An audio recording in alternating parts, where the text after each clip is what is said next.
Podemos pasar a la sala y tomar asiento. Queremos empezar de manera puntual.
Podemos ir tomando asiento. Vamos a empezar en breve.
En un minuto vamos a comenzar la sesión, así que por favor tomen asiento.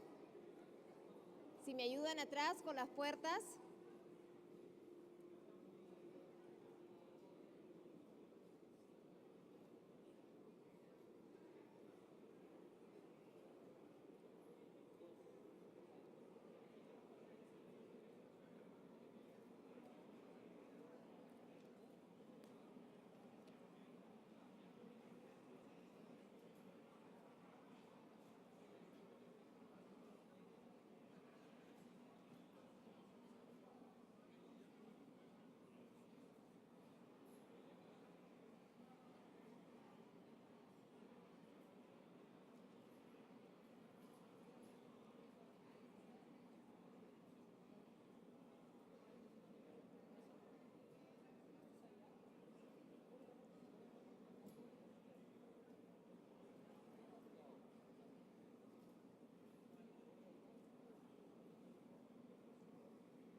Tomamos asiento, por favor, y apagamos los celulares.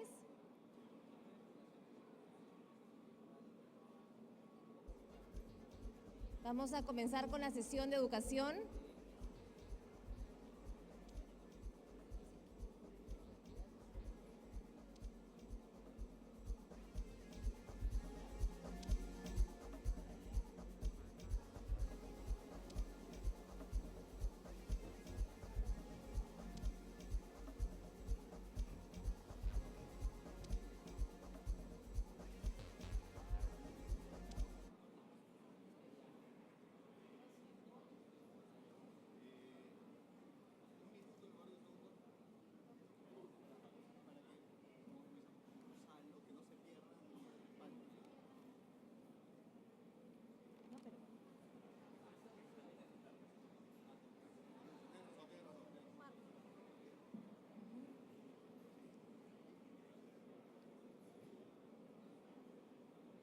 El tema que nos convoca este mediodía es el momento de la verdad, aportes del sector privado para una educación de calidad.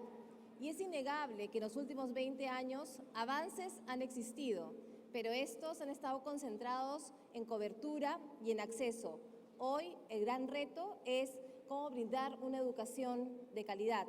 Y para eso va a actuar como moderador de esta sesión alguien que le ha dedicado muchos años de su vida al tema de brindar una educación de calidad. Luis Bustamante Belaunde, rector emérito de la Universidad Peruana de Ciencias Aplicadas. Luis.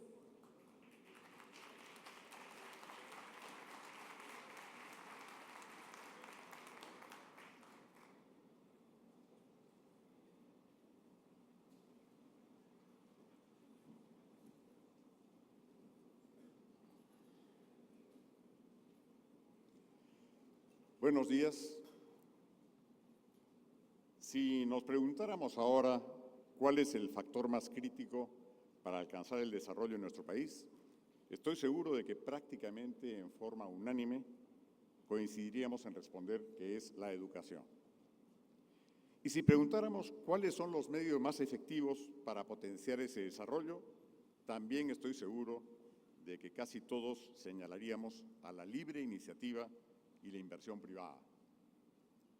Frente a estas dos claras respuestas, uno podría también preguntarse, ¿y por qué no hemos atinado en buscar y encontrar fórmulas que desaten masivamente esa iniciativa y esa inversión privadas para construir un colosal impulso a favor de la educación, de la mejora de su cobertura y de la elevación de su calidad? ¿Por qué muchos parecerían renunciar a su vocación y tarea empresarial en el campo educativo y atribuírsela a un Estado como el nuestro, limitado en recursos, iniciativas y modernidad? Hay una tarea gigantesca por delante y una situación establecida que debe superarse con dificultades, contratiempos y redoblado esfuerzo. No son pocos los que desvían los ojos del desafío, pero afortunadamente no es el caso de todos. Hoy tenemos entre nosotros a un grupo de jóvenes líderes empresariales, valiosos y exitosos, que han encarado ese desafío y lo han hecho con lucidez, determinación y coraje. Ellos representan toda una visión y una actitud. La tarea, como todo lo que vale la pena, es trabajosa y ardua. Afronta prejuicios, escollos y obstáculos, en su mayoría de carácter burocrático y cargados de un afán intervencionista esterilizante que es preciso remover para avanzar.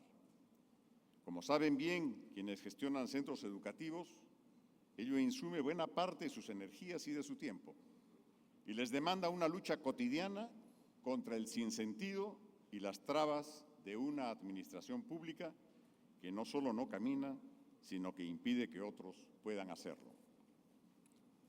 El trabajo del Grupo de Educación ha estado a cargo de Jonathan Golleran como líder, director de la Universidad Corporativa de Intercorp y como conductor del equipo.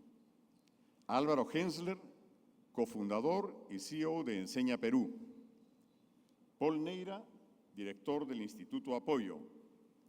Mariana Rodríguez, presidenta y gerente general de Laureate en el Perú, y José Antonio Rosas, gerente general corporativo de la Universidad Tecnológica del Perú, UTP.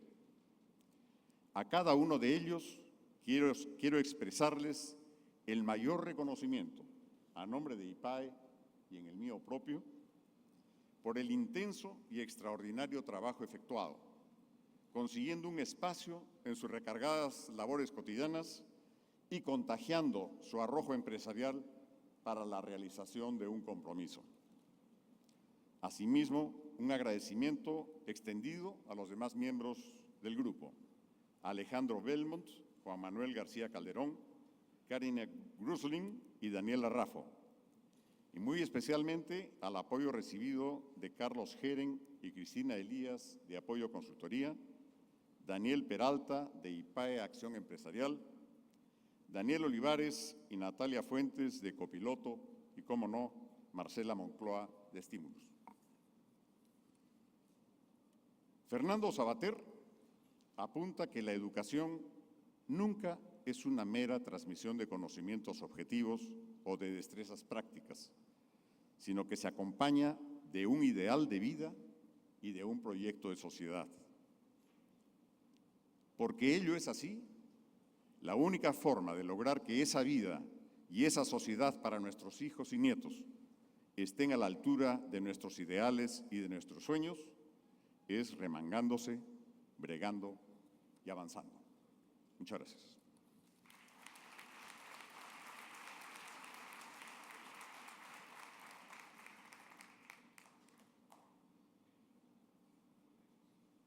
Buenos días. Buenos días. Buenos días. Bien, muy bien, muy bien. Ven cómo todos tenemos en mente el colegio y la educación, sobre todo. Inmediatamente venido, buenos días, buenos días. Es que la educación en realidad es parte integral de nuestra formación como personas, ¿sí? Es parte integral de nuestra formación como personas. Además, como personas que somos, conformamos, tenemos un problema. Vamos a un ratito, ¿ves? Ya estamos. Aló. Como personas que somos, decía, formamos un conjunto en la sociedad. Y es decir, que la sociedad está basada y tiene su base en lo que es la educación. Y la educación que nos han brindado, que hemos experimentado en realidad en institutos, colegios, universidades, debe ser una educación que se adecue a los tiempos, que se adelante a ellos, que sea previsora. Una educación de calidad a la que todos debemos acceder. Es cierto, sí, que falta mucho. Es cierto, pero hemos avanzado también bastante. Yo no sé si acá también puedo hacer una mención a esas épocas en que todos hemos pasado por la educación en los años 50, seguramente los mayores, 60, 70 y 80. ¿Cómo era, por ejemplo, ir al colegio en los años 50 y 60? Desde los uniformes, ¿no? Los uniformes eran rígidos, eran unos sacos almidonados, cortes militares, era una educación casi militarizada. Y después llegamos en los años 70 a el gris rata. Ese gris rata de los años 70, que yo me acuerdo que el primer día era un horror porque picaba espantosamente. Mamá, no me lleves a Escala Gigante porque ahí pica. Y el primer día era espantoso. ¿Cómo picaba ese maldito uniforme? Disculpen Pero, ¿quién lo diseñó? Mocha Graña, no sé si... Bueno, gracias Mocha, gracias. Luego estaba en el colegio una forma de aprendizaje, el paporreteo. Todos hemos pasado por la experiencia del paporreteo, que es aprender machacando las cosas, repitiéndolas. El ejemplo más clásico de todos, ¿cuál es? Las tablas de multiplicar, ese es uno. El otro, más hacia mi lado, los incas. Los incas, ¿cómo era? Manco Capa, Sinchirroca, Yoquiyupanqui, Maita Capa, Capa Yupan, etcétera, etcétera. Y todo el... Sí, no lo voy a repetir porque ya ustedes saben, pues. ¿Sí o no? Manco, y todo el día estabas con el manco, llegabas a tu casa, Manco Capa, Sinchirroca, Yoquiyupanqui, Maita Capa, Capa Yupanqui. Hijito, ¿no es así? Allá. Todo el día estabas así, hijito, ¿qué cosa quieres comer? Manco, capa, sinchirroca, yo que yupanqui, maitac. Hijito, ¿a quién vas a invitar para tu santo? Manco, capa, sinchirroca, yo que yupanqui, maitac. Y entonces te la pasabas también comiendo, viendo televisión, porque en esa época había que ver, por ejemplo, España 82, ¿no? O México 86. mundiales espectaculares, ¿no? Y estabas viendo el mundial y te quedas con Manco Cápac, Sinche Roca, Yoke Yupanqui, Maita Cápac, Maradona, Beckenbauer, Manco Cápac, Sinche Roca, Yoke Yupanqui, Cubillas. Y llegaba el examen y te sacabas un cero enorme porque habías puesto que uno de los incas era Maradona. Te fregaste, pues. Ese es un tema, el paporreteo, pero otro tema era esa frasecita que hemos escuchado antes. La letra con sangre entra. Ay, a algunos ya le está doliendo el poto y la mano. ¿Se acuerdan, no? Pero en nuestro caso, en nuestra época era la letra con sangre entra, venía con Hannibal Lecter, con Viernes 13 y Freddy Krueger. Porque la verdad, una clásica, yo he tenido que estirar la mano varias veces para que me caigan reglazos. Ya tú antes de ir donde el director ibas llorando, por favor, no, por favor, no. Y si quitabas la mano, te caía un reglazo 3 veces más reglazos. Y es que eran unas épocas, yo no sé, pero los profesores creo que eran sádicos. No eran profesores, sino especializados en sadismo. Y era así. Uno estiraba la mano. A veces, yo he tenido estos ejemplos. Alumno Torres, tírele un cocacho al alumno Salazar. Y el alumno Salazar, tírele un cocacho al alumno Torres. Así, les gustaba castigar de esa forma. En nuestra promoción, por ejemplo, no había patillas. No había patillas. No sé si ustedes se acuerdan que en los años 80 el corte de pelo era sin patillas. No era una moda, era supervivencia. Es lo que era. A mí, por ejemplo, me castigaban, no es verdad, y perdón, no es mentira, me castigaban de la siguiente forma: 45 minutos en una esquina, así. Profesor, ya. ¿Y ¿ustedes han hecho la prueba 45 minutos así? Sonaba el timbre, después de 45 minutos, alumno Torres ya puede irse. Gracias, profesor, muchas gracias. Por eso tengo que ir al quiropráctico 6 veces a la semana, hoy. Muchas gracias. Cuando además uno regresaba a su casa, ¿no? Sí, hoy día, ¿qué pasa si llega tu hijo y te dice: papá, el profesor me ha tirado un cocacho? ¿Qué pasa? Tú vas y le tiras 3 cocachos al profesor. Es más, contratas a Jonathan Maicelo para que se los tire. Eso es inconcebible hoy en día. Pero en esa época, si tú regresabas a la casa y le decías a tu papá, el profesor me ha tirado un cocacho. ¿Y por qué tan poquito? Tú hubieras tirado más y él te tiraba más cocachos encima para que aprendas a que no te tiren cocachos. Así era la educación en esa época. Hacer planas. Por ejemplo, ¿quién no ha hecho planas? ¿Qué cosas eran las planas? Escribir en la pizarra o en el cuaderno 100 veces. No debo copiar en clase. No 100 veces. O no debo ponerle un chinche en el asiento del profesor. 100 veces. No debo incendiar el carro del director ni quemar su perro. Eso eran 1000 veces. Esas eran 1000 veces, ¿sí? Pero a uno se le puede quedar algún ejemplo moral por escribir 1000 veces algo. Es un ejemplo para la vida, se te va a quedar, es un ejemplo moralizador escribir 1000 veces algo. Si fuera así, no sé, yo me imagino que, por ejemplo, imagínense que la SUNAT nos mandara a hacer 1000 planas. Debo pagar a la SUNAT, no debo eludir los impuestos. Imagínense, y asunto arreglado. Señorita, ¿cuál es la ventanilla para entregar las planas? Disculpe. A ver, señor, ¿tiene 1000? Ah, sí, le falta una. Ah, no, ya acá la hago. Ya, asunto arreglado, ya no hay más deuda. Pero sería bacán, ¿no? Imagínense, igual. Pero salías del colegio y ahí ya no acababa la cosa.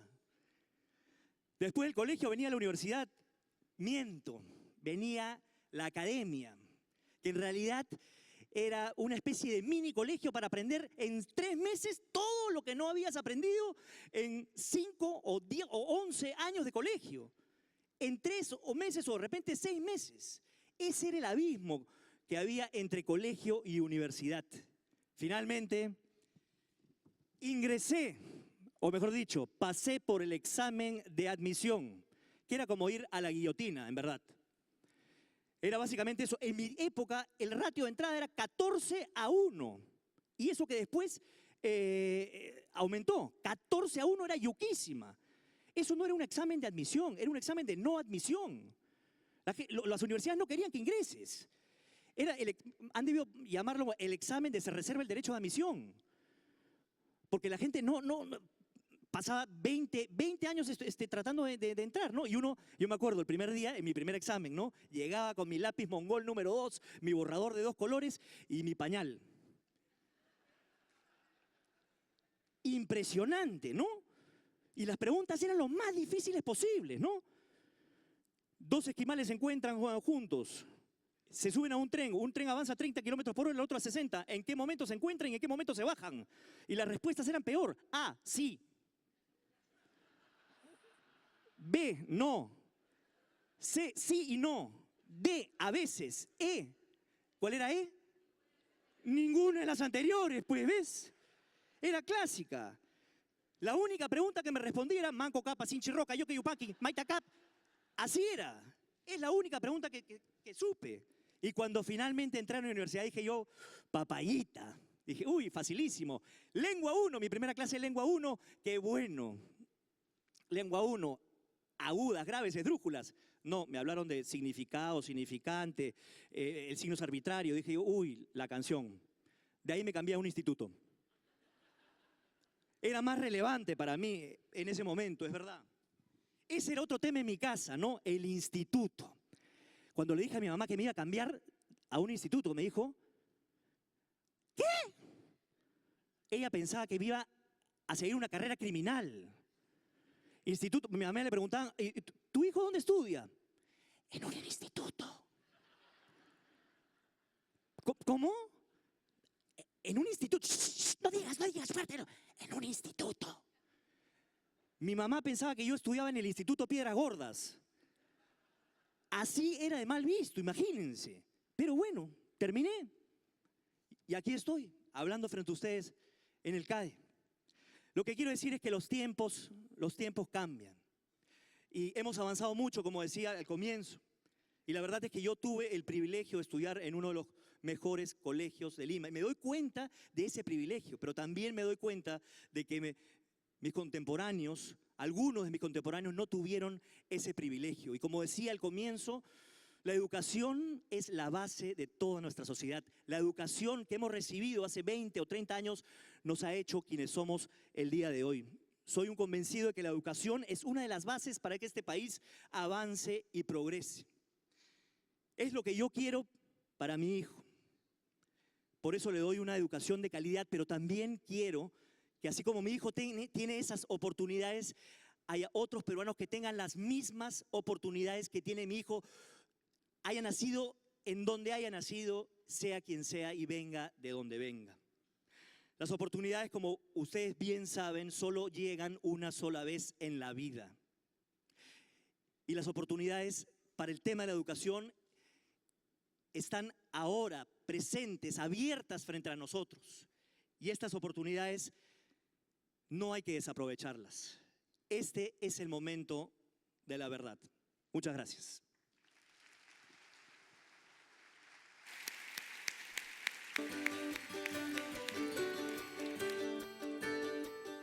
Si alguna vez he enfrentado situaciones críticas, muchas oportunidades, sobre todo en épocas de crisis económica. Hay muchas situaciones críticas en la empresa, en distintas etapas de la empresa. La verdad que siempre hay muchas, ¿ya? Pero hay algunas que son trascendentales para la empresa. Desde el punto de vista personal, yo lo tomo como un reto importante. Afrontar situaciones difíciles normalmente nos lleva a hacer un análisis detallado de cuáles son los beneficios, cuáles son los pros, los contras. En 1995 hubo una crisis en la industria y en esa crisis tuvimos que desprendernos de 400 colaboradores. La decisión trascendental de implementar un sistema de gestión, como puede ser un SAP, que fue el primer sistema de gestión que se implementó en el país en ese momento. Hemos tenido recientemente una decisión muy importante que tomar sobre la expansión de esta compañía. Es el tema de crecer, expandirnos o quedarnos como estamos y ser una empresa mediana, pequeña, frente a la competencia. El factor tiempo es todo. A veces se te pasa el momento y la decisión puede ser totalmente errada. Yo creo que el tiempo en la toma de decisiones es crucial. Yo digo que la fruta tiene que estar madura para poder cosecharlas. Ser empresario, tener empresa, estar en una empresa, significa una vida llena de oportunidades para poder seguir adelante. En el ideograma chino, problema tiene dos significados. Junto al problema también está la palabra oportunidad. El reto para nosotros está en ver la oportunidad. Este es el momento de la verdad. Y ese es el momento de la verdad. Ese es el momento de la verdad.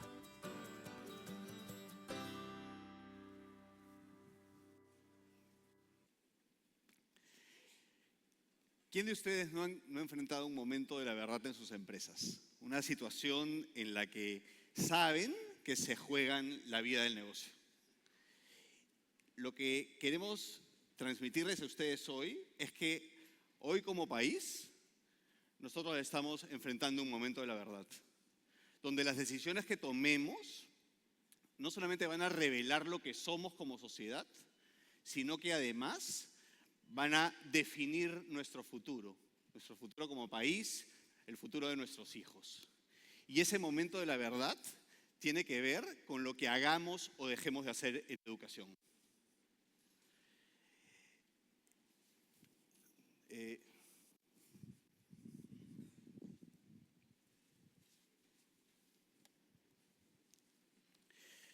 Hemos avanzado en los últimos años, particularmente en los últimos 20 años hemos avanzado, particularmente también en lo que se refiere al acceso, ¿no es cierto? Si ustedes pueden ver ahí en el gráfico de la izquierda, pueden ver que en educación primaria, en los últimos 20 años, hemos llevado el acceso casi a 100%.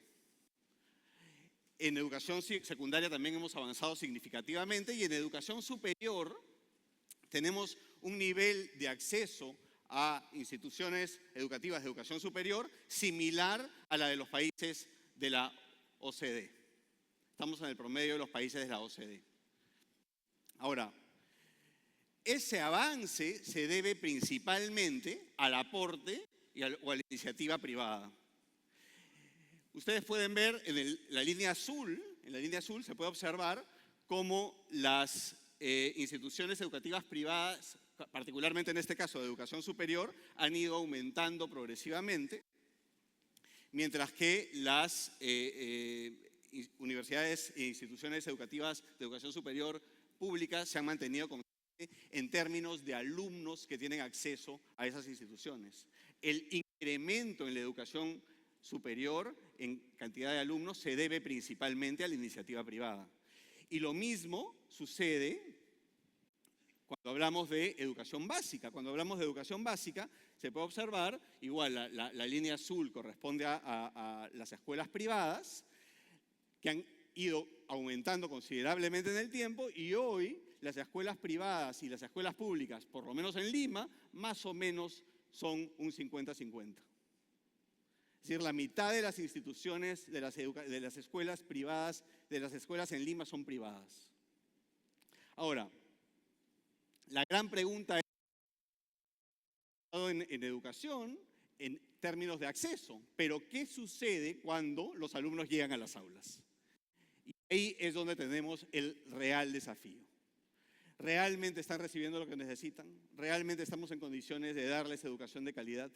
Y es ahí donde tenemos nosotros el gran reto como país. Tenemos que trabajar educación de calidad para todos. Ahora,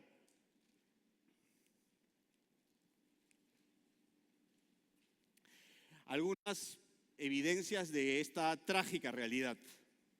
La prueba de PISA, seguramente muchos de ustedes conocen esta prueba. La prueba de PISA nos dice que en la evaluación de estudiantes que tienen 15 años, en 65 regiones y países, nosotros estamos o penúltimos o antepenúltimos, tanto en comprensión lectora, como en análisis matemático, como en ciencias, y además en una prueba que mide la competitividad del sistema educativo, un ranking que mide la competitividad del sistema educativo, que es el ranking del World Economic Forum, lo que podemos ver es que estamos penúltimos de Latinoamérica y uno de los últimos países del mundo también. Es decir, la brecha es grande, tenemos mucho por hacer.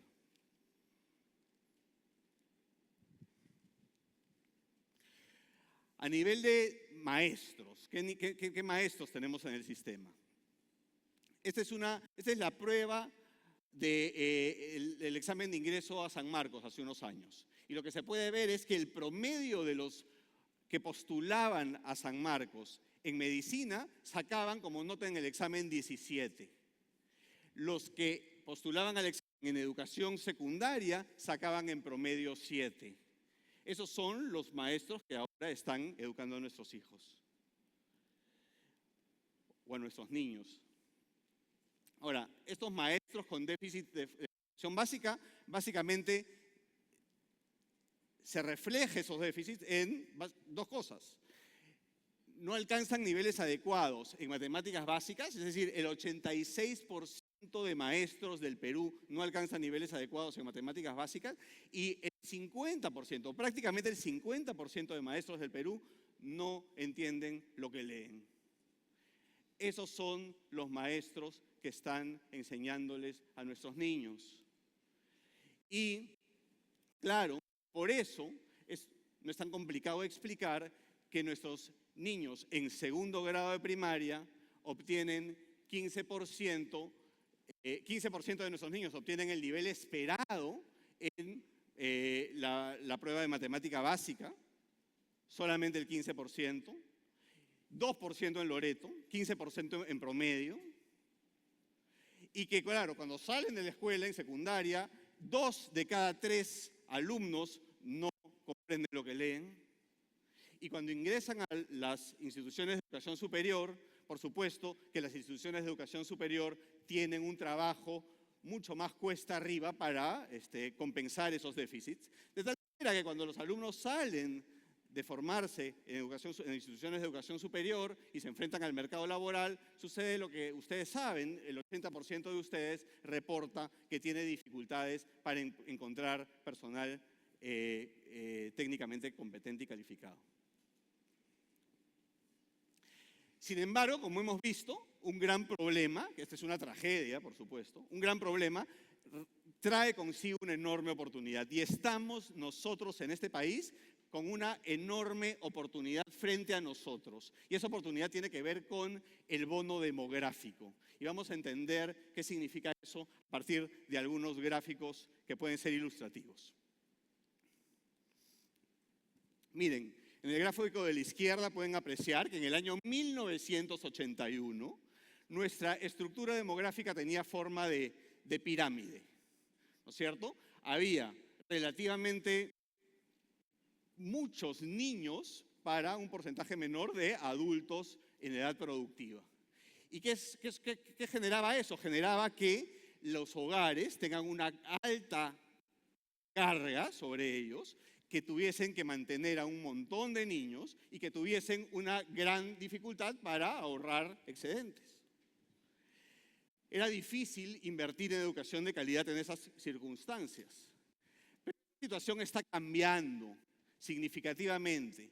Hoy nuestra pirámide poblacional ya no es una pirámide, nuestra estructura poblacional ya no es una pirámide, se parece más a una copa invertida. Hoy hay un número mayor de adultos productivos que están teniendo menos hijos, que están pudiendo ahorrar un poco más en los hogares. Eso se suma que las mujeres que están teniendo menos hijos también pueden incorporarse más rápido al mercado laboral y dejar de trabajar en el hogar para salir a trabajar fuera. Está incrementando el ingreso de las familias y las familias están teniendo más dinero, más excesos, más ahorros para invertirlos en educación de calidad. Esa es una necesidad de la familia peruana y es casi una exigencia que tenemos sobre nuestros hombros. Ahora, esa tendencia va a seguir durante algún tiempo más. Y en dos gobiernos solamente en 2 gobiernos. Esa tendencia va a alcanzar su pico. Y vamos a estar en una situación donde nunca en nuestra historia vamos a tener un porcentaje tan alto, relativamente hablando, de adultos en edad productiva, que van a tener que mantener a un número menor de niños y a un número menor de adultos mayores. ¿Y eso qué significa? Significa que si hoy comenzamos a trabajar en educación de calidad, cuando llegue ese momento de aquí al 2025, es decir, ahorita, vamos a tener una población de adultos productivos, bien calificados, que puedan educar bien a sus hijos y que puedan ahorrar para su vejez y que puedan, sobre todo, impulsar el crecimiento del país para llevarnos por fin a ser el país del primer mundo que todos soñamos. Pero tenemos que aprovechar esa oportunidad ya, porque si no llegamos a esa situación en el 2025, cuando pase el tiempo más y estemos en el año 2050, la situación va a haber cambiado significativamente y habremos dejado de aprovechar esta oportunidad. Tendremos adultos no necesariamente muy productivos y no necesariamente muy bien preparados que tendrán que mantener a un número cada vez mayor de adultos mayores como sociedad. Es decir, tenemos una oportunidad de oro hoy ante nuestros ojos. Es una oportunidad que solamente se presenta una vez en la historia. Se nos ha presentado por primera vez en nuestra historia y no se nos va a volver a presentar más. Y entonces, el momento de la verdad es hoy.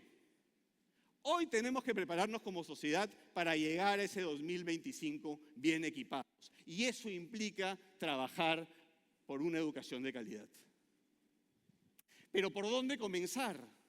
¿Qué significa trabajar por una educación de calidad? ¿Qué palancas tenemos que mover? Bueno, hay un estudio de McKinsey, hecho en el año 2012, en abril del 2012, que básicamente lo que nos ayuda a entender es que hay ciertas iniciativas que funcionan muy bien para trabajar el tema de la calidad en función al nivel de calidad educativa que tenga cada país. Por ejemplo, si un país tiene una calidad educativa muy y quiere llevar a su país a un nivel de calidad educativa excelente, hay una serie de acciones que debe emprender. Por ejemplo, en este caso, fomentar los laboratorios de innovación en las escuelas. Pero eso es algo que si uno está en otros niveles, no necesariamente tiene el impacto deseado o tiene un impacto limitado o nulo. Si queremos llevar el nivel de calidad educativa de bueno a muy bueno, de repente lo que tenemos que hacer es mejorar la autonomía en la toma de decisiones en la escuela. Pero si no estamos ahí y hacemos eso, de repente vamos a tener un impacto limitado o nulo. Tenemos que, entre todas las opciones para trabajar la educación de calidad que tenemos a nuestra disposición, tenemos que escoger las tuercas adecuadas, tenemos que poner el foco ahí y tenemos que conscientemente dejar de hacer algunas cosas para hacer las cosas que tenemos que hacer y hacerlas bien. Y como nosotros estamos en una situación, digamos, más izquierdo este gráfico, es decir, tenemos la responsabilidad de por lo menos llevar nuestra calidad de educación a un nivel regular. Las iniciativas que tenemos que comenzar a trabajar tienen que ver con lo que ustedes pueden ver a continuación. Por un lado, tenemos que llevar estudiantes a la escuela. Eso ya se ha venido haciendo. Hemos venido avanzando en esa dimensión. El acceso es algo que se ha incrementado. Hay todavía cosas que se pueden hacer, pero el foco lo deberíamos en las siguientes. Por un lado, mejorar la motivación y la base de los profesores. En segundo lugar, gestionar las escuelas eficientemente. Y en tercer lugar, mejorar la información del sistema. Que podamos tener todos nosotros, los que tomamos decisiones, información transparente ahí afuera para nosotros, que nos inviten a escoger bien cuando tenemos que tomar decisiones vinculadas a la educación. En esos tres aspectos es donde nosotros hemos centrado nuestros compromisos. Lo que vamos a hacer tiene que ver con esos tres aspectos puntualmente. ¿Qué cosas específicas? Por un lado, vamos a trabajar con la formación de maestros y hay una serie de compromisos e iniciativas que estamos poniendo a consideración de ustedes vinculados a ese tema. Por otro lado, vamos a hacer que se comience a mover el carro de la eficiencia en la escuela a partir del desarrollo de directores líderes. Y finalmente, la información y la transparencia del sistema la vamos a trabajar a partir de un observatorio educativo laboral. Esos son los compromisos que ponemos a consideración de ustedes el día de hoy y sobre los cuales nos hacemos responsables. Muchas gracias. ¿Con cuál se cambia? ¿Con cuál se cambia? El verde. Confianza. Y le pregunto a este auditorio, ¿cuántos de ustedes confían?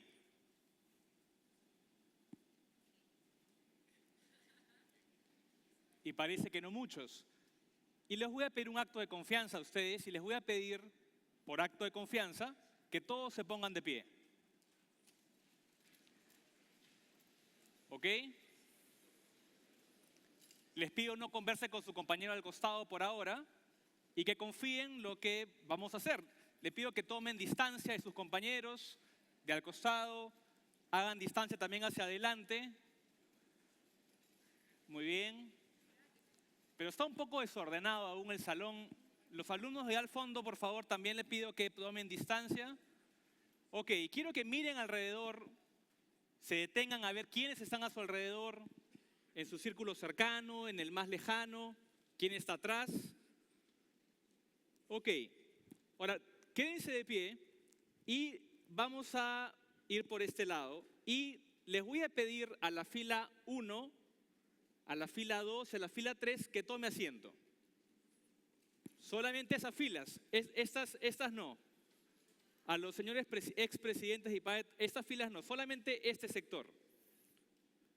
¿Ok? La fila 1, 2 y 3. También la 4, la 5 y la 6 también pueden tomar asiento. ¿Ok? Y también la 7, 8 y 9. Ok. Ahora, quiero que tomemos perspectiva del auditorio. ¿Quiénes estamos parados? Bueno, acá también estamos sentados. ¿Y quiénes están sentados? ¿Ok? Y tratemos de imaginar que esto es el Perú. Que acá están metidos los casi 30 millones de compatriotas peruanos. Imagínense que ustedes representan un porcentaje de ellos y todos los peruanos estamos acá. Y los que están sentados son los únicos que reciben una educación de calidad. Los que están sentados hoy son los únicos que reciben una educación de excelencia. Solamente 1 de cada 10 peruanos llega a los aprendizajes previstos y recibe la educación que merece. Solamente 1 de cada 10. La pregunta es, esos que están sentados, ¿qué van a hacer por la inmensidad de otros peruanos que no la tienen? Y ahora sí voy a pedir que todos se sienten, porque la realidad es que todos nosotros estamos dentro de ese 10%. Ahora, cuando nos ponemos a pensar en eso y en la profundidad de esa realidad, que no es una realidad de hoy, hace 20 años era exactamente lo mismo. Solamente 1 de cada 10 peruanos recibía la educación que se merecía. Ahora, este problema que lo venimos escuchando y hace muchos años sabemos que tenemos un problema educativo. Pero el tema es que hay un tema estructural. Hay unas raíces estructurales que nos limitan a tener una buena educación. El problema de 9 de cada 10 es la punta del iceberg de problemas estructurales, históricos, inerciales, muy complicados de cambiar. Y muchas veces las buenas iniciativas que hacemos del sector privado o público no resultan en nada significativo porque caen dentro de la inercia y de las raíces estructurales que propician esa mala educación. Ahora, ¿cuáles son esas causas estructurales? Esto no es un colegio, esto es el Poder Judicial. Y podríamos asociar el Poder Judicial lamentablemente con corrupción.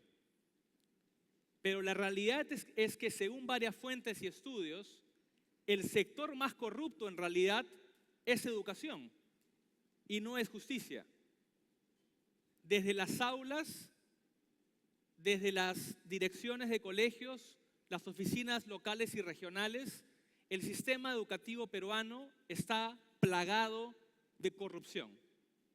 Y todo lo que hagamos llega a esta raíz dañina de corrupción. Otro es que si uno piensa en uno de los principales bancos de este país y se pregunta cuántos puntos de servicio tiene, probablemente llega a unos 5.000 o 6.000 puntos de servicio.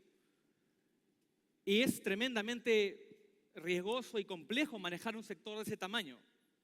Pues el sector de educación no tiene 5.000 o 6.000 puntos de servicio, tiene 90.000 puntos de servicio. Que si bien es una población estudiantil parecida a la de Colombia, tiene 4 veces más escuelas que Colombia. Es complejo manejar un sector así. Esta multiplicación evidentemente es 400, pero 20 por 20 es la cantidad de ministros de educación que han habido durante 20 años. Ustedes se ponen a pensar en los presidentes de sus empresas, los dueños o los CEOs, que durante 20 años cada año cambie uno. ¿Qué implica eso en cuanto a la continuidad de las políticas y de los acuerdos? Pues es complejo con falta de continuidad. Y finalmente, y lo más importante, es que no tenemos los maestros que nuestros estudiantes merecen. Así que las causas estructurales son estas 4.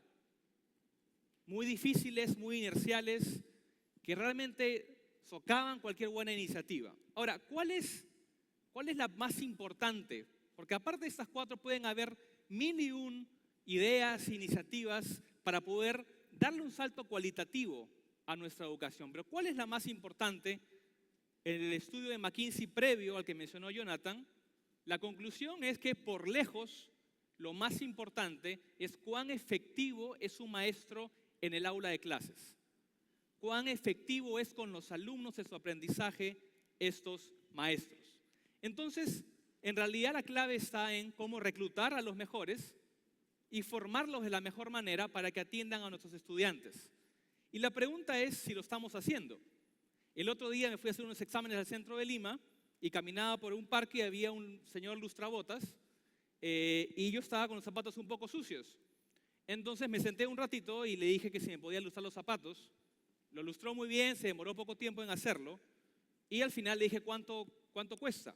Me dijo $1, lo cual es bien barato en relación si uno se lustra los zapatos en San Isidro, por ejemplo.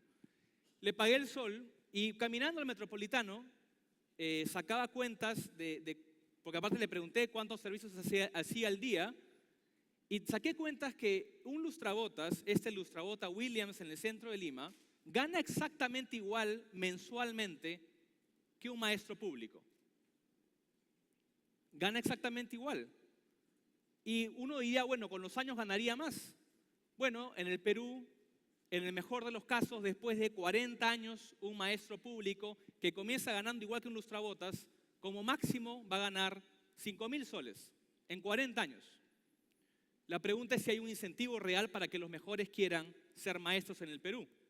Y como ya escuchamos de Jonathan, también sabemos que no están bien formados, porque los que llegan a las facultades de educación vienen con tremendas brechas de formación educativa. Y peor aún, si uno mira las principales facultades de educación del Perú, las más prestigiosas, solamente forman al 1% de todos los maestros peruanos. Entonces, realmente hay un problema complejo en el reclutamiento y la formación de los maestros. ¿Realmente los peruanos podemos reclutar y formar bien a los maestros? Pues el compromiso hoy es concreto, es real y a eso nos comprometemos. Porque la verdad es que estamos invirtiendo en muchas cosas y como se ve en este estudio, donde analiza varias de las inversiones que se hacen en educación, muy loables, muy buenas, muy interesantes, pero si uno se hace el análisis estadístico, riguroso, científico, si de verdad impacta en la vida de los estudiantes y en su desempeño, estos estudios liderados por el BIT señalan que el impacto que tiene ese tipo de iniciativas estadísticamente es 0 en el impacto en los estudiantes. Entonces, si vamos a invertir, tenemos que invertirlo bien y de una manera sabia. Así que si no hay soluciones a los problemas actuales, busquemos nuevas soluciones. Y la primera propuesta que tenemos en el grupo de educación es la formación de maestros. ¿Y cómo los vamos a formar? Pues vamos a enfocarnos en el punto de McKinsey que nos dijo la formación de maestros. Y la idea es llegar a 400.000 maestros, que es el total de maestros en el sector público. Pero vamos a comenzar con los maestros noveles. Maestros que por primera vez pisan un aula de clases en todos los lugares del país, que son tan solo 10.000. Y es un grupo importante porque al ser jóvenes quieren más conocimientos, al ser jóvenes tienen una ventana de oportunidad para poder cerrar ciertas brechas que tienen y adquirir nuevas mentalidades. Así que vamos a trabajar con este público objetivo, una masa crítica de 10.000 maestros noveles. Y un maestro que trabaja en las principales escuelas del país, sobre todo en zonas urbanos marginales y rurales. Ahora, ¿quiénes son los maestros noveles? ¿Cómo vamos a llegar a ellos? Coursera, algunos de ustedes sabrán qué es Coursera. Coursera es una iniciativa que se inició hace 2 años, iniciada por académicos de Stanford, que lo que hicieron es poner los mejores cursos del mundo a disposición de todos gratis. Comenzó con 3 cursos, con una universidad y con algunos pocos alumnos. Hoy día Coursera tiene más de 6 millones de alumnos en convenio con 100 universidades y más de 500 cursos gratis. Así que la propuesta nuestra es hacer un Coursera peruano, alinearlos con las principales universidades peruanas que brinden los mejores cursos por los mejores profesores para meter en una plataforma virtual a esas mejores clases para atender primero a 10.000 profesores noveles y después, quién sabe, llegar a esos 400.000. Y finalmente, no solamente una plataforma virtual como la de Coursera en alianza con universidades peruanas, sino identificar las buenas prácticas que ya existen en el Perú. Así como en el Perú tenemos todos los problemas educativos, también tenemos todas las soluciones educativas, pero en muy pequeña escala. Así que lo que vamos a hacer es invitar a estas buenas iniciativas privadas y la sociedad civil para poder agarrarlas, empaquetarlas y generar un servicio de talleres a estos maestros que hemos identificado. Así que en conclusión, son una masa crítica de maestros jóvenes en todas las partes del Perú, con una plataforma en alianza con las mejores universidades y los cursos, y finalmente con un empaquetado de cursos y talleres que puedan dar crédito a la calidad educativa.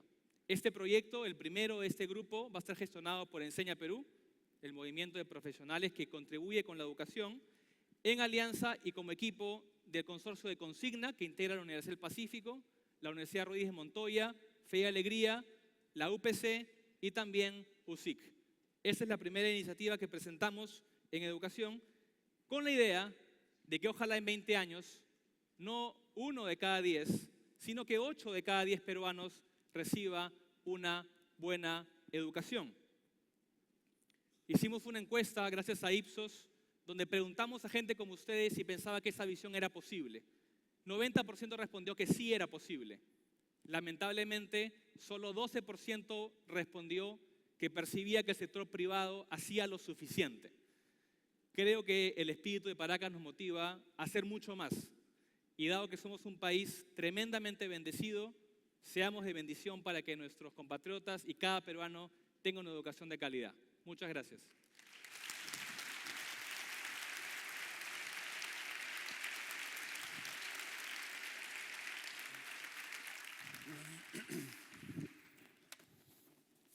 Yo quisiera hacerles una pregunta adicional y piensen conmigo un instante, ¿cómo llegamos acá?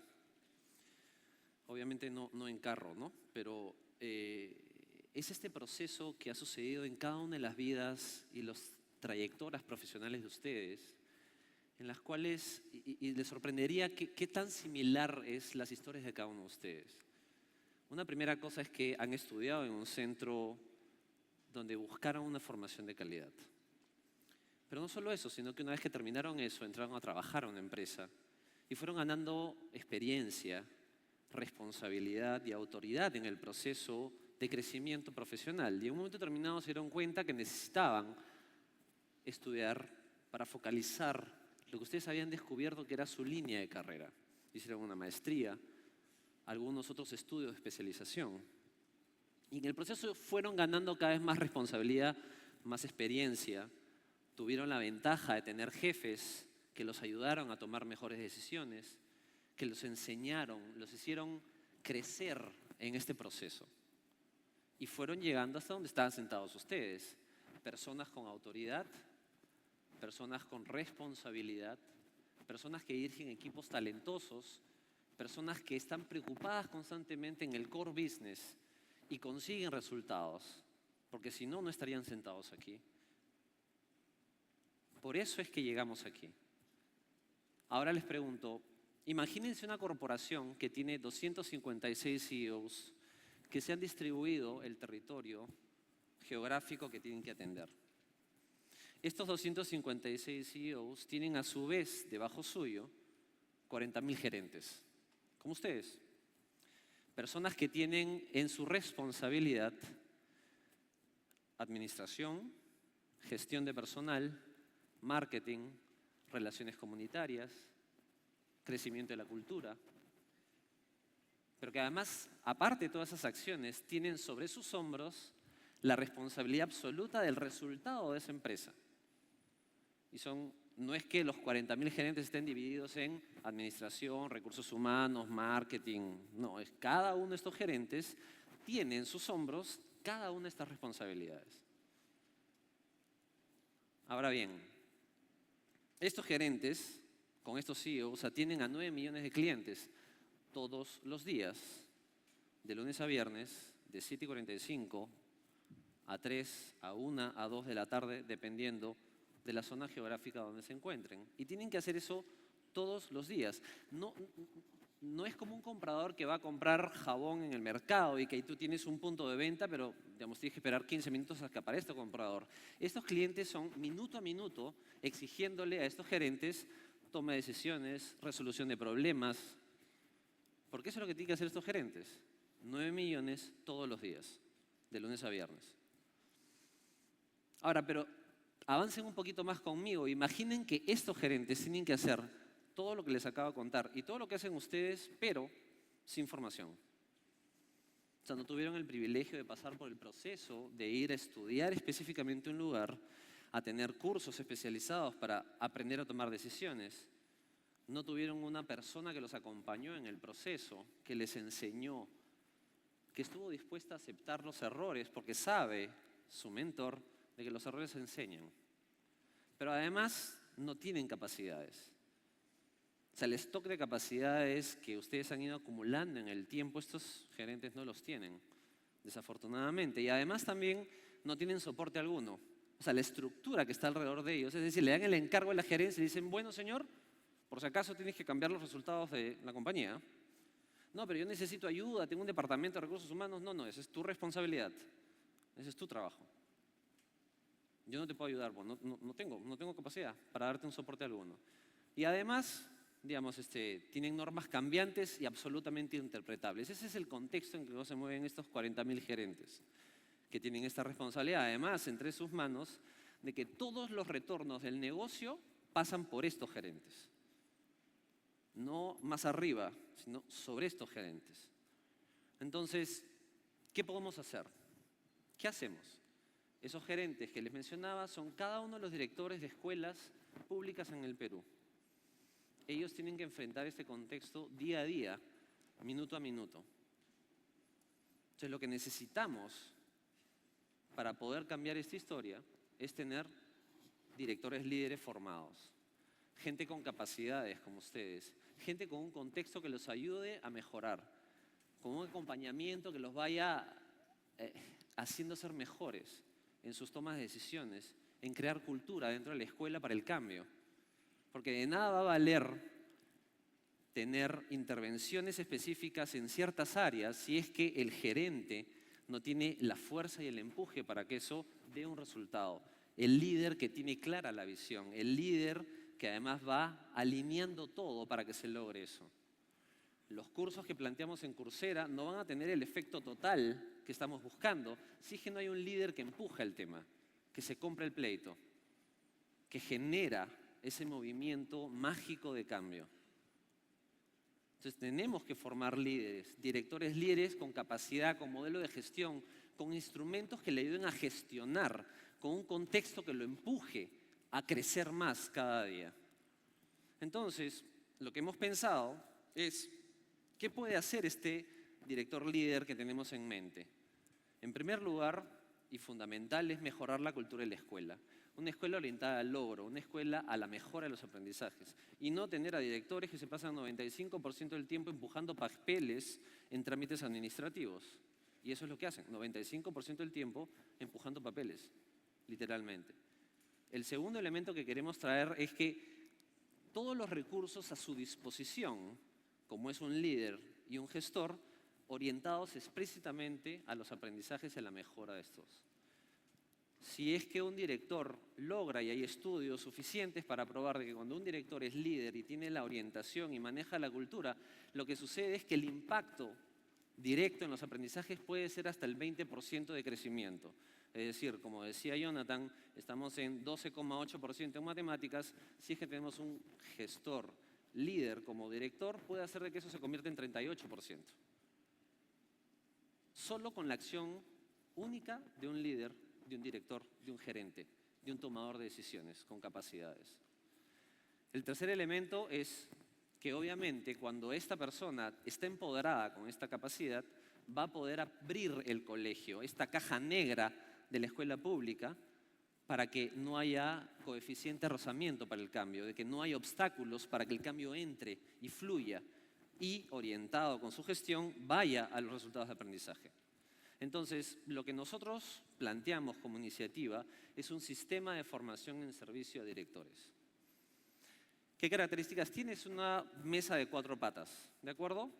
La primera pata de esta mesa es un coaching mensual, que tiene 2 características. A Pep Guardiola, estratégico, líder, que crea conciencia, que construye cultura, que toma decisiones difíciles. Para eso, para cubrir esta primera cara del coaching mensual, vamos a convocar, y ya tenemos comprometido, talento de gerentes con experiencia como ustedes. Personas que puedan dedicarle un tiempo para preparar un curso sencillo de cómo tomar decisiones, cómo solucionar problemas y cómo armar equipos que den resultados. El segundo coaching es Mr. Miyagi, tipo paciente, con experiencia, ¿no? Lija acá, limpia con la otra. Es el senior. Es un director que ha pasado por el proceso de lidiar con la escuela pública y las rayas de la vida le han enseñado y tiene la experiencia. Es un mentor que va a acompañar a estos directores en el proceso de mejorar la escuela. La primera pata. La segunda pata tiene que ver con aprender observando. Uno aprende a gestionar gestionando, pero además viendo modelos exitosos de gestión. Entonces vamos a invitar a todo este grupo de directores a que observen escuelas privadas y públicas de excelencia, que se sienten un día entero a reflexionar y a pensar cómo esa experiencia que yo veo fuera la traigo a mi salón de clases, a mi colegio. Segunda pata. Tercera pata, vamos a darle un kit de herramientas de gestión, porque claro, darle capacidades sin necesidad de darle herramientas para que gestione es un absurdo. Por ejemplo, un director para hacer horarios de clase, lo cual es una cosa tan operativa, la tiene que hacer el director y lo hace con lápiz, papel, regla y una hoja cuadriculada. Se demora más o menos entre 8 y 10 horas para hacer los horarios de clase. Hay software libre en internet que te permite hacer eso en media hora. Hay que darle esas herramientas. Es un kit de supervivencia básica para la gestión. Y la cuarta pata es, ahí trabajamos juntos con Álvaro, y va a haber cursos específicos en el Coursera peruano orientados a la formación de los directores. ¿Quién se encarga de esto? Instituto Apoyo, que tiene 24 años de experiencia en programas de innovación educativa y nos acompañan además en este proceso Innova Schools, Lincos, Fe y Alegría, la Universidad San Pablo, el IPEVA, Apoyo Consultoría y Fundación Deloitte. Esos son los primeros matriculados en el proceso. ¿Cuándo? ¿Cuántos? 10.000 directores focalizados en 3 zonas del país, Lima, Arequipa y Piura, y tenemos como fecha junio de 2014 para arrancar la primera promoción de directores trabajando este proceso.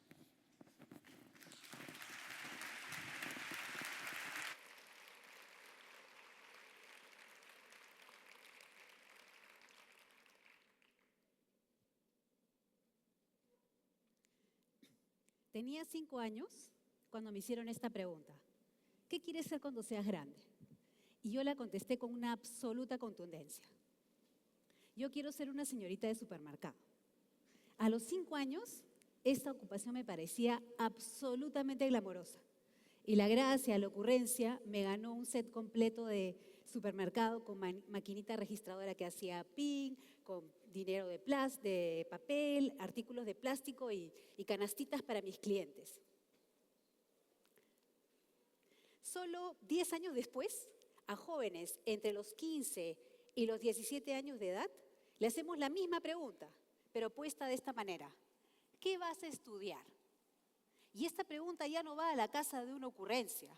Es una pregunta muy seria, porque ¿qué vas a estudiar?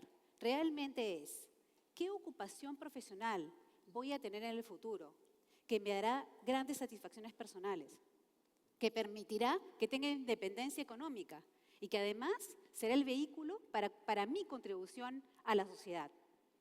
Hay muy pocos jóvenes que pueden contestar esa pregunta con la misma contundencia que yo a los 5 años, aun si después uno cambia de vocación. Lo que pasa es que esta pregunta, que es, digamos, parece sencilla, en realidad es bastante compleja.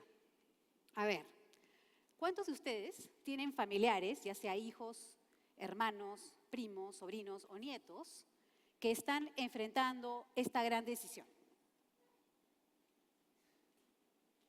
Ok. ¿Cuántos de ustedes piensan que la tienen clara? Muy pocos. Lo que pasa es que esos jóvenes poco preparados, desorientados, desinformados, son los que tienen que emprender la ruta de la educación al empleo en el Perú. Y la ruta de la educación al empleo en el Perú está plagada de obstáculos. Es una ruta plagada de obstáculos que pocos pueden emprender y culminar con éxito. El primer problema es el acceso. De cada 100 jóvenes que egresan de los colegios secundarios cada año, solo 35 ingresan a las universidades y a los institutos.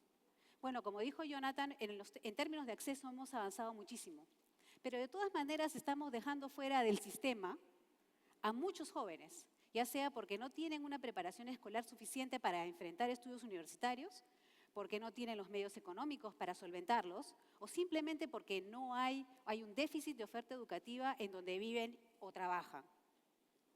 De esos 35 jóvenes, aproximadamente 20 culminan sus estudios.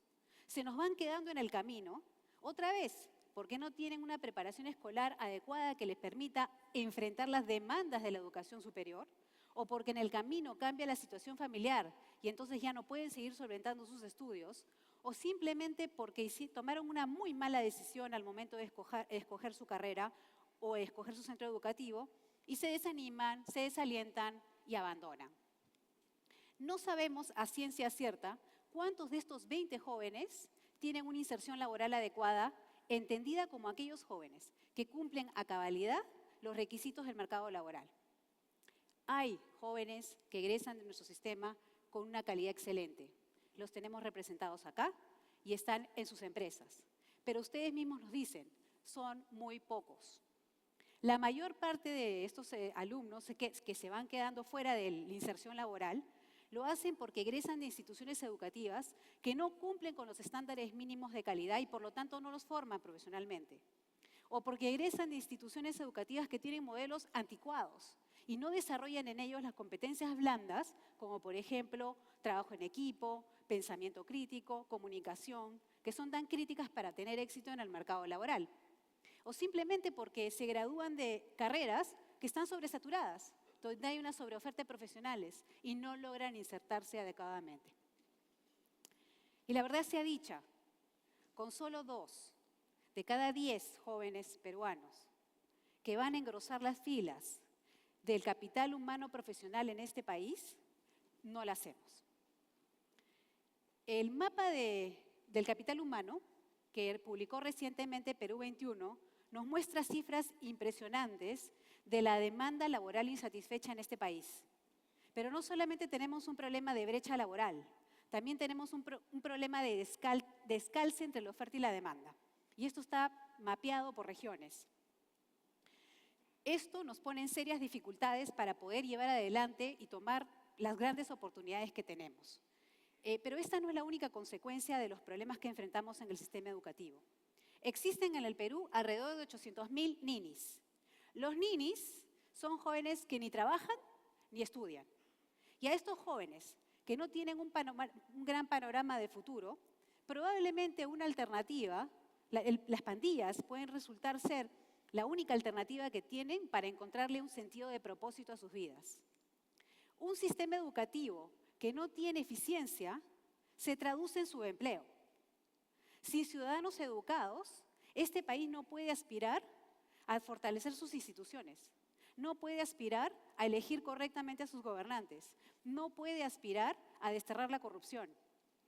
Y finalmente, en un país sin educación, estaremos por siempre condenados a tener que implementar programas de asistencialismo a grandes porcentajes de la población, cuando lo que nosotros realmente quisiéramos es que fueran casos muy críticos de personas que no pueden valerse por sí mismas. Bueno, después de haberles contado toda esta historia, espero haberlos convencido de que esta situación no puede continuar, que esta situación tiene que cambiar. Y nosotros estamos convencidos de que sí puede cambiar. Para llevarlos a nuestra propuesta, para influenciar este sistema, voy a mostrarles algunas figuras y ustedes piensen qué es lo que ven en ellas. Esta es la primera. Esta es la segunda. Y esta es la tercera. Probablemente cada uno vio algo distinto. Quizás una nuez, una montaña, el ala de una polilla o una hoja seca. Pero la verdad de las cosas es que todas estas figuras forman parte de una sola. Y como el caso del elefante, el gobierno, las instituciones educativas, el empresariado, los alumnos y sus padres, tenemos esta visión, esta óptica distinta de la realidad de nuestro sistema educativo. Tenemos esta visión parcializada y sesgada de lo que está pasando con nuestro sistema educativo. Y cada uno de nosotros tiene una opinión sobre cuáles son las soluciones y solamente estamos viendo una parte del problema. Es así que estamos ahora en una situación muy complicada, donde se pretende intervenir este sistema con reglas y reglamentos y controles burocráticos con la intención de corregir este sistema. Un sistema que a todas luces está beneficiando de una sana competencia entre una diversidad de instituciones en un ambiente de plena libertad académica que promueve la innovación. Lo que nosotros proponemos es poner el elefante sobre la mesa para que todos lo puedan ver. Esta solución o esta propuesta está basada en lo que dice el estudio de McKinsey. El estudio de McKinsey de Educación Superior, en la ruta de la educación al empleo, dice que transparentar la información del sistema de educación superior es la acción de mayor impacto positivo para mejorar su eficiencia y su calidad. Nuestra propuesta entonces es crear el Observatorio Educativo Laboral. Ya venimos trabajando en este observatorio, ya lo estamos construyendo.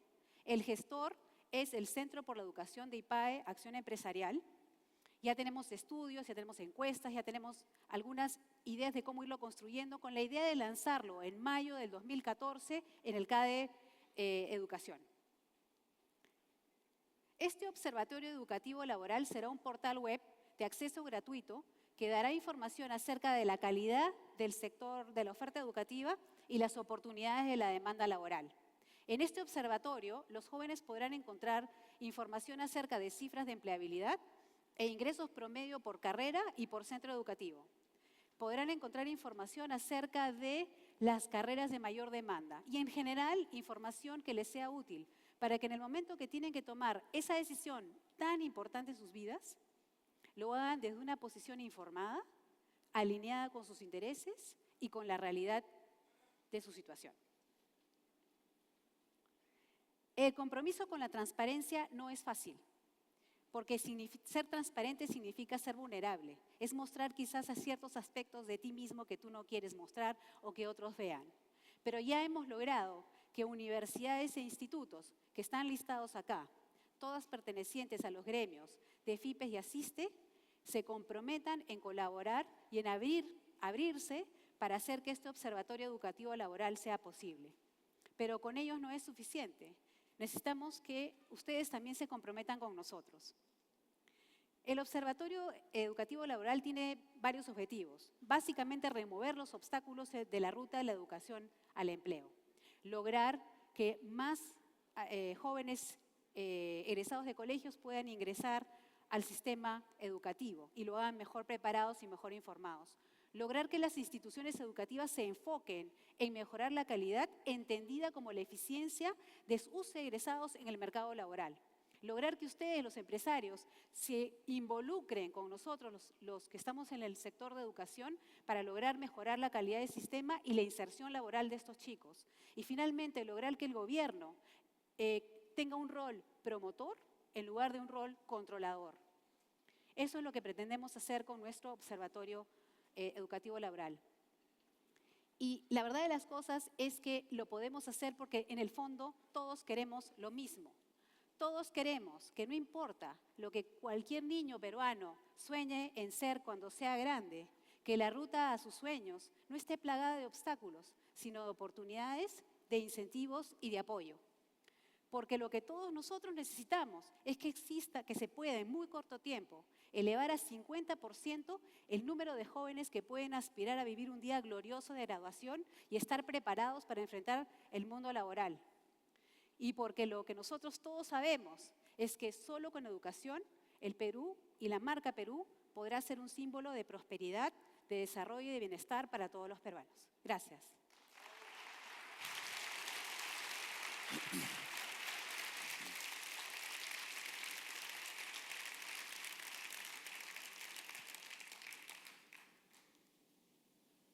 Hoy tenemos una oportunidad única para hacer el cambio más importante que podemos hacer en nuestro país.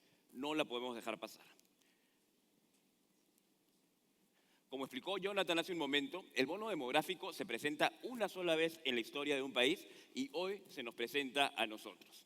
Esos ciudadanos que dentro de 2 gobiernos van a estar en edad productiva son hoy jóvenes y en su gran mayoría jóvenes optimistas, entusiastas, con muchas ganas de trabajar, de salir adelante y de sacar al Perú adelante. Tenemos la obligación de darles una formación de calidad que los convierta en ciudadanos productivos, que sean los que lleven al Perú a dar el siguiente paso. Nosotros en el grupo de educación estamos asumiendo compromisos importantes para formar a esta creciente demanda por educación. Entre los compromisos están, en primer lugar, la inversión. Vamos a continuar invirtiendo en el desarrollo de colegios, institutos y universidades para formar adecuadamente a este creciente número de estudiantes. En segundo lugar, importantísimo, incorporar mucho más la tecnología como parte integral de la formación que brindamos a nuestros alumnos. Eduardo Hoschen nos explicaba hace unos momentos los muchos beneficios que se pueden lograr con la capacidad que nos da la tecnología hoy para difundir masiva e interactivamente el conocimiento. Y la verdad es que en el sector de educación no hemos sido muy rápidos en adaptarnos a todos estos cambios. Y ese es un proceso que tenemos que acelerar. Imagínense, por ejemplo, cuánto se beneficiarían todos los estudiantes del país si todos ustedes compartieran sus casos de éxito en sesiones digitales distribuidas a todos los centros educativos del Perú. Ahora, pero el compromiso más importante, como lo hemos venido repitiendo, es el de la calidad. Es imperativo que la calidad de la educación en el Perú mejore. Es imperativo que les demos a estos jóvenes la calidad de educación que merecen. Y las 3 iniciativas que hemos visto son un paso importante para mejorar esa calidad. Sin embargo, deben ser solo el inicio de un proceso continuo en el que todas las instituciones educativas tenemos que estar comprometidas. Las instituciones que formamos parte del Grupo K de Educación ciertamente lo estamos. Entonces son compromisos importantes que estamos asumiendo como instituciones y empresas privadas de educación.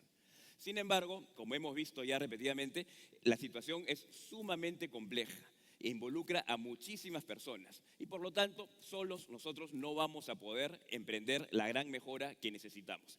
Toda la sociedad tiene que involucrarse y participar activamente en el cambio. Esto incluye a profesores, directores, padres de familia, al Estado, que juega un rol muy importante en la educación en el Perú. Sin embargo, el grupo del que es importante hablar hoy día, obviamente, es el grupo de todos los que estamos aquí hoy, el grupo de todas las empresas del Perú.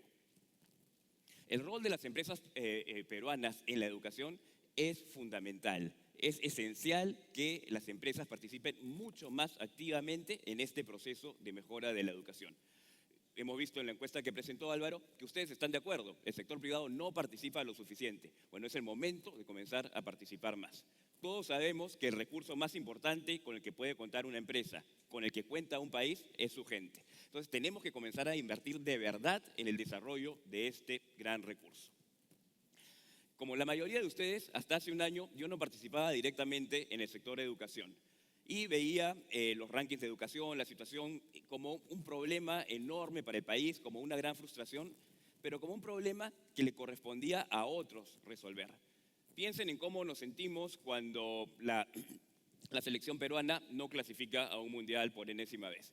Viene la frustración, viene la molestia, viene la queja y finalmente decimos, alguien tiene que hacer algo al respecto, ¿no? Con el agravante de que muchas veces nos indignamos más por el fútbol que por la educación. Y eso, a pesar de que nos va mejor en fútbol que educación, como podemos ver en los rankings, en la comparación del ranking FIFA con el ranking PISA. Pero volviendo a la educación, cuando vemos estos rankings, o por lo menos cuando yo los veía al no estar participando directamente en la educación, la primera pregunta que se me venía a la mente era, ¿qué esperan para arreglar este problema? ¿No? ¿Qué esperan otros? ¿Qué esperan ellos? Después de un año en el sector, ya estoy viviéndolo directamente y viendo cómo las instituciones educativas y las empresas vivimos en dos mundos paralelos que se cruzan muy poco y que mantienen una gran distancia. Es imperativo que acordemos estas distancias. Estando en el sector me doy cuenta de que es muchísimo lo que las empresas privadas pueden y deben hacer por la educación. La pregunta no es qué esperan, la pregunta es ¿qué esperamos todos para aprovechar esta oportunidad? Me imagino que todos estamos de acuerdo con que esta debe ser la pregunta. Ahora, también me imagino que muchos de ustedes están preguntando, bueno, pero ¿cómo hago para involucrarme? No es tan fácil, no conozco tanto el sector. Y hoy les hemos dado una muy buena respuesta y un buen punto de partida. Son las 3 iniciativas que acabamos de ver. Esas 3 iniciativas son el programa de formación de maestros que presentó Álvaro, el desarrollo de directores líderes que presentó Paul y el observatorio educativo laboral que presentó Mariana. Estas iniciativas no van a tener éxito si no participan ustedes activamente. Su participación es clave para que estas iniciativas cumplan sus objetivos. Pero no solo eso, ustedes también se van a beneficiar significativamente al participar activamente en estas iniciativas. En primer lugar, porque van a comenzar a conocer mucho mejor el sector de educación, algo que es urgente. Hoy hemos dado un vistazo a algunas cifras, algunas realidades del sector de educación, pero es mucho más lo que se puede conocer viviendo el sector. Y es importante que las empresas del Perú conozcan la complejidad y conozcan lo mucho que se debe hacer en todas las dimensiones para mejorar la educación en el Perú. Con ese conocimiento, las empresas deben participar mucho más activamente en el debate público sobre educación. Este es uno de los sectores más regulados del país y es un sector en el que en los últimos meses se han venido debatiendo y promulgando normas de mucha importancia para el sector y, por lo tanto, para el país. Es fundamental que las empresas del Perú, los gremios, todos ustedes, tengan una opinión clara y bien formada sobre este debate y que hagan conocer esa opinión, ¿no? ¿Qué opinarían ustedes, por ejemplo, si para sacar un nuevo producto o servicio al mercado tuvieran que pasar por un trámite que durara de 2 a 3 años y que no hubiera certidumbre alguna de cuándo van a poder completarlo? Y además, una vez completado ese trámite, si tuvieran un tope máximo en el número de clientes al que le pueden vender ese producto o servicio. Bueno, eso ocurre hoy con los institutos tecnológicos del Perú. Y si se llegara a aprobar la ley universitaria o el proyecto de ley universitaria que hoy se discute en el Congreso, comenzaría a pasar también con las universidades. ¿Cómo reaccionarían si se publicara una norma que los obligara a seguir brindando un producto, brindando un servicio o vendiendo un producto a clientes que les dejan de pagar? Las instituciones educativas estamos obligadas a eso. ¿Se imaginan los titulares si es que súbitamente apareciera una norma que prohibiera el desarrollo de nuevos centros comerciales en el Perú por los próximos 5 años? O edificios residenciales, o centrales hidroeléctricas, o clínicas, restaurantes. Sería una locura, ¿no es cierto? Bueno, existe, se publicó hace unos meses, una moratoria que prohíbe la creación de nuevas universidades en el Perú por los próximos 5 años. volviendo a las iniciativas, su participación en el Observatorio Educativo Laboral que presentó Mariana debe ser el punto de partida para un trabajo mucho más estrecho entre empresas y universidades e institutos en el desarrollo del talento de cuya carencia tanto nos quejamos. A partir de este observatorio, todos vamos a poder ampliar la gama de instituciones educativas en las que reclutamos, comenzar a firmar más activamente convenios de prácticas e internados, participar en el diseño de los perfiles y competencias que necesitamos de los egresados, llevar a cabo proyectos de investigación en conjunto. En fin, es mucho lo que podemos hacer trabajando juntos y estas son solamente algunas ideas iniciales. Al involucrarse en el sector, estoy seguro de que con su creatividad vamos a comenzar a descubrir muchas más formas de trabajar juntos. Les recuerdo otra vez las 3 iniciativas que hemos presentado y otra vez les digo, su participación es fundamental en el éxito de estas iniciativas. Y les pido que no esperen hasta el lunes cuando estén en sus oficinas para comenzar a pensar en cómo me involucro o en cuál iniciativa o para expresar su interés. Comencemos ahora mismo. Entonces, yo sé que al inicio, en la mañana, nos pidieron que no usemos nuestros celulares porque pueden interferir con los sistemas de sonido, pero este asunto es tan importante que creo que podemos permitirnos romper por unos segundos la regla. Entonces, les pido a todos que saquen sus celulares y los que los tengan apagados, que por favor los prendan. Entonces, ya con los celulares en mano, les pido que por favor nos escriban a este correo, compromiso@ipae.pe. Y lo único que tienen que poner es en la línea de asunto la palabra educación. Nada más. No tienen que pensar en qué iniciativa, no tienen que poner ningún dato, nada. Solo escriban a compromiso@ipae.pe, educación. Eso nos va a dar la primera base de saber quiénes realmente están interesados en participar. Les vamos a escribir de vuelta, vamos a preguntarles en qué iniciativa, vamos a comenzar a ver cómo trabajamos juntos en sacar este gran proyecto adelante. Muchas gracias. Bueno, simplemente quiero decirles que es el momento de la verdad y comencemos a trabajar hoy mismo.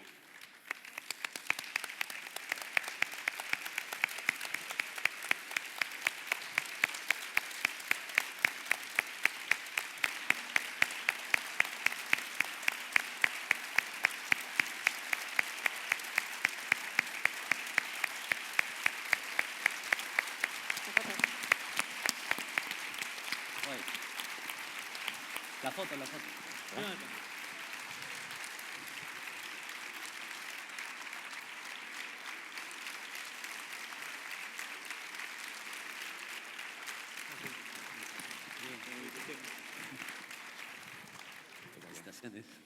Muchas gracias a Luis Bustamante Belaunde y a todo el equipo, a Mariana Rodríguez, a Jonathan Gollergan, a José Antonio Rosas, a Paul Neira, a Álvaro Hensler. Ustedes han visto, no se trata simplemente de mostrar el elefante, como dijo Mariana, sino además de ver cómo hacemos que ese elefante corra. Hay aquí medidas concretas, hay aquí compromisos concretos de jóvenes empresarios preocupados por la educación y que luego tendremos que ir justamente midiendo el avance de estos compromisos. Creo que el aplauso de ustedes y ese aplauso de pie es el compromiso que todos tenemos con la educación.